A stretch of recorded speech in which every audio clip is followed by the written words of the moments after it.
अनु सुबह किचन में चाय बना रही होती है। तभी उसकी सास सारिका देवी हाथ में चाय का कप पकड़े किचन में आती है और अनु से कहती है, फिर से फीकी चाय, क्या मायके में स्वाद नाम की चीज नहीं सीखी? ये सुन अनु धीरे से कहती है, माफ कीजिए माँ जी, अगली बार ध्यान रखूंगी। सारिका देवी उसे सुनाते हुए ही किचन से बाहर आ जाती है। अनु भी अपनी सास को कुछ नहीं कहती। उसे अब इन सब चीज़ों की आदत हो गई थी। उसकी सास उसे किसी न किसी वजह से कुछ न कुछ सुनाती ही रहती थी और अनु सुनने के अलावा और कुछ नहीं कर सकती थी। अनु ने इस बारे में अपने पति विवेक से भी कहा था, लेकिन वो अपनी माँ के खिलाफ नहीं जा सकता था। वो अपनी माँ और पत्नी दोनों से बहुत प्यार करता था। अनु किचन का काम निपटा कर बाहर हॉल में पोछा लगा रही होती है और उसकी सास अपनी किसी सहेली से फ़ोन पर बात कर रही थी। अनु चुपचाप अपना काम कर रही थी। तभी उसे अपनी सास की बात सुनाई पड़ी, जिसे उसकी आंखों में आंसू आ गए। सारिका देवी अपनी सहेली से कह रही थी, कहने को MBA है, लेकिन झाड़ू पोछा ही उसकी औकात है। अनु अपनी सास से कुछ नहीं कहती। वो सोचती है, मैंने सपने देखे थे, लेकिन अब तो सिर्फ आंखों में आंसू आते हैं। शाम को सब डिनर करने बैठे थे और अनु ने विवेक के लिए पराठे बनाए थे। विवेक पराठे खाते हुए मुस्कुराते हुए कहता है, अनु आज पराठे बहुत ही लाजवाब बने हैं।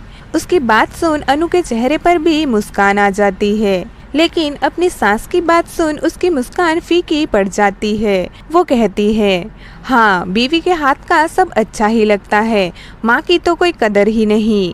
कुछ दिन इसी तरह बीत जाते हैं। एक दिन अनु को एक जॉब ऑफर मिलता है। अनु इस बारे में विवेक को बताती है, तो वो अनु को इस बारे में माँ को बताने को कहता है। ये सुन अनु मना करते हुए कहती है, नहीं मैं नहीं बता रही माँ जी को, उनको बुरा लगेगा। ये सुन विवेक कहता है, तुम अपने सपने पूरे कर सकती हो अनु, और मैं इसमें तुम्हारा साथ दूंगा।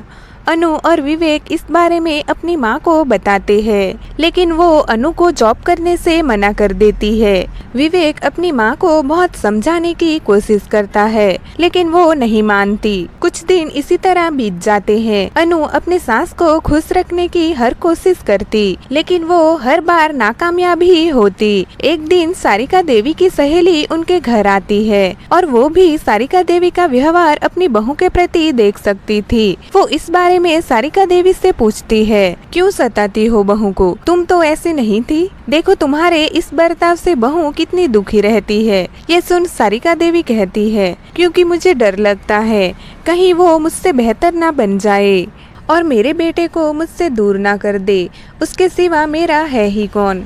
ये कहते वक्त वो काफी उदास लग रही थी। सारिका देवी की बात सुन उनकी सहेली उसे समझाते हुए कहती है, तो क्या उसे दबाकर आप जीतेंगी? प्यार बांटिए, बहू आपकी ताकत बन सकती है, और अगर आपका बर्ताव अपनी बहू के साथ ऐसा ही रहा तो शायद आपका बेटा आपसे दूर हो सकता है। और जहाँ तक मैं विवेक को जानती हूँ, वो आपको कभी अकेला नहीं छोड़ेगा। वो आपसे बहुत प्यार करता है।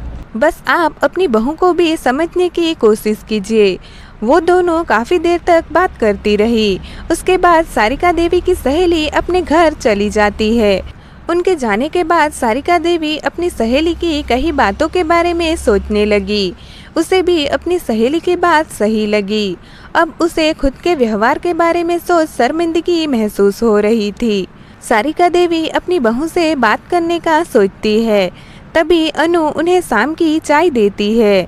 सारिका देवी उससे कहती है, बहू मुझसे बहुत गलती हुई है, तुम मुझे अपने बुरे बर्ताव के लिए माफ़ कर दो। मैंने जो भी किया अपने बेटे के मुँह में आकर किया। मुझे लगा वो तुम्हारी बात मानने लगा तो कहीं मुझे ना भूल जाए। वैसे भी उसके सिवा मेरा है ही कौन। लेकिन अब मुझे अपनी गलती का एहसास है और उसके लिए मैं बहुत शर्मिंदा भी हूँ। अनु अपनी सास की बात सुन पहले तो हैरान हो जाती है, लेकिन अपनी सास की पूरी बात सुन वो उनको माफ़ कर देती है और वो उनको कभी अकेला नहीं छोड़ने का वादा भी करती है।